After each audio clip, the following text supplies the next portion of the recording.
think it's hard getting up in front of teachers and talking. 17 years after leaving here, that feeling doesn't go away. It's still intimidating getting up in front of your teachers and talking.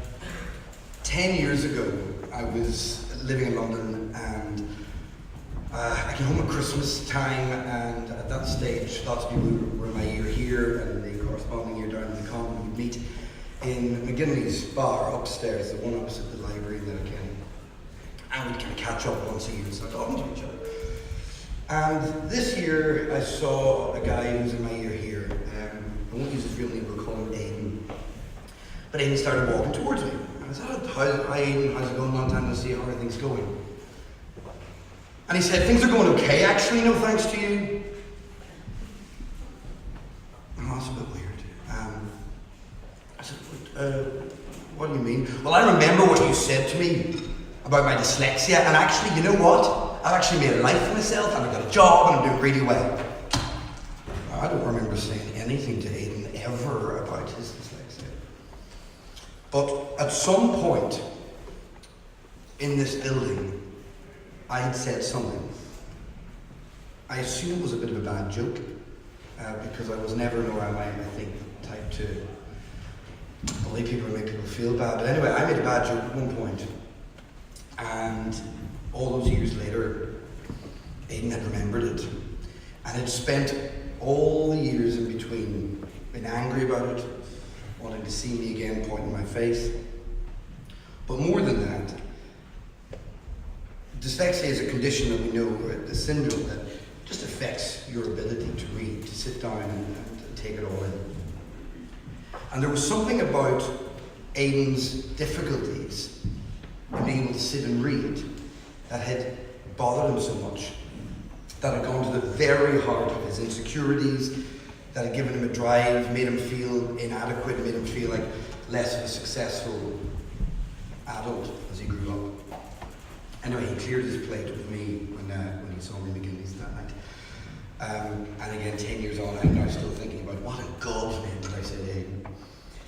The irony is that I too am dyslexic, and it was never copped at school. It was much, much later in life that I realised that I was dyslexic. And the reason is, I mean, there's kind of simple things, like one of the ways you can tell is that you struggle with your left and your right, which I do all the time. I don't, like some of the people who were talking earlier, like Donald Kavanagh, sit down and let a book wash over me. Can't do it. I have to work too hard to read. I can't escape into a world of imagination lying on a beach because I'm working so hard. I get to the end of a paragraph and suddenly I forget what I've read and I have to go back to the top again, yada, yada, yada. But I do still read. And I work very hard at it because I think reading is so important.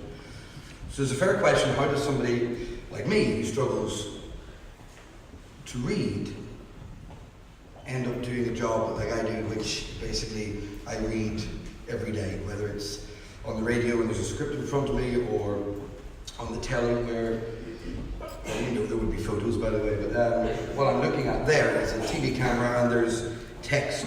It's got an auto cue and it rolls up the front, so although it looks like I'm talking into the camera, you're constantly reading. How does someone like me who struggles to read end up reading every day in front of people?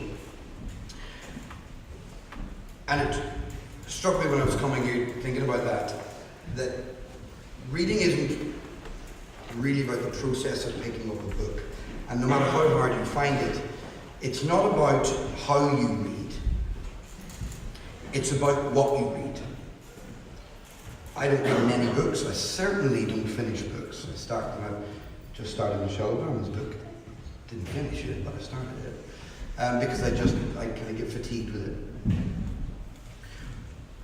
But how someone like me who struggles to read ends up doing what I do is because of what I have read in the past. Little things.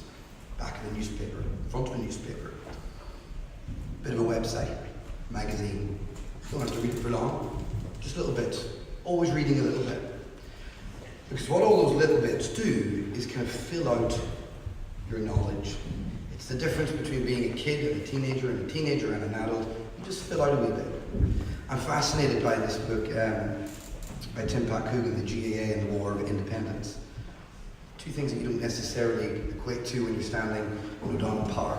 What is the link between the GAA and Irish history and all that kind of stuff? Interesting. And no matter what job you want to do, reading is going to make you better at it. If you want to be a footballer, well, you can stand out in the all-weather pitch all you want and practice shots. But what's going to separate you from the next guy who stood out all day practicing shots is, how much do you know about the game?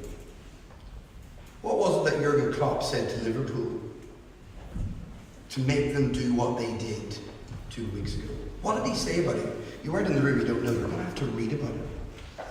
That makes you a better player. If you're not interested in sport, if you want to take over your family farm, well, why is it that things in the farm work the way they work? Why is it that everyone's given out about, you've heard about Brexit? Why is everyone giving out about Brexit and all the rules that the EU put on farmers? What was it like before the rules? Surely that's a useful thing to know to understand how to run your farm better.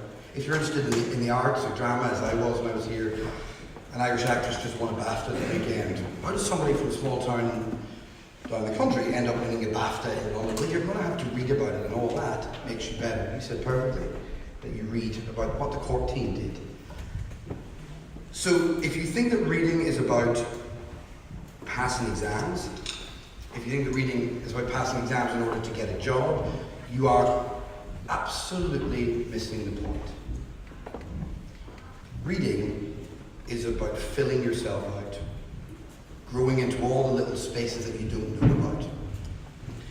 And that's what makes you a better employee later in life. It makes you a better student now. More than that, it makes you a better friend, makes you a better company to sit in the pub down the line when that happens, makes you a better husband, whoever you choose to marry. And that's why reading is important. It's not about trying to pass exams here. I don't think of it that way. And I'll reveal a secret that I haven't told anyone in this building before. You can do passing the exams, but reading is not the key and central to all that. I got 1 A in English in my entire time here. Luckily that happened to be my leaving cert. I did not read the novel that we were set on our course in junior cert or in leaving cert. Don't panic. I'm not suggesting that's a very clever thing to do. I'm just saying I didn't read. I didn't tell people I didn't read.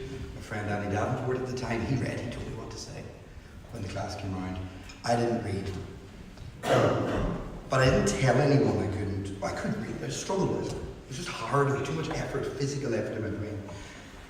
And I didn't tell anybody. But the point is, I picked up enough, and I was good at English despite that, and it all went okay. So I would say, if you do think that you're finding reading slightly tougher than the guy next to you, talk to someone about it, because there's things that you can do about that. Make life a bit easier for yourself. But more than that, reading a book was not just about passing the exam. You can pass the exam without the book. It's about making more of yourself in all loads of different areas. I don't really like the GAA, but I'm interested in this.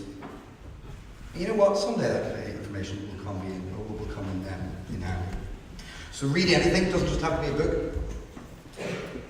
And my final thought to you is, going back to poor Aidan, be a little bit nicer to each other in school, because you don't quite know what you're saying to people and how deeply it's going to cut them.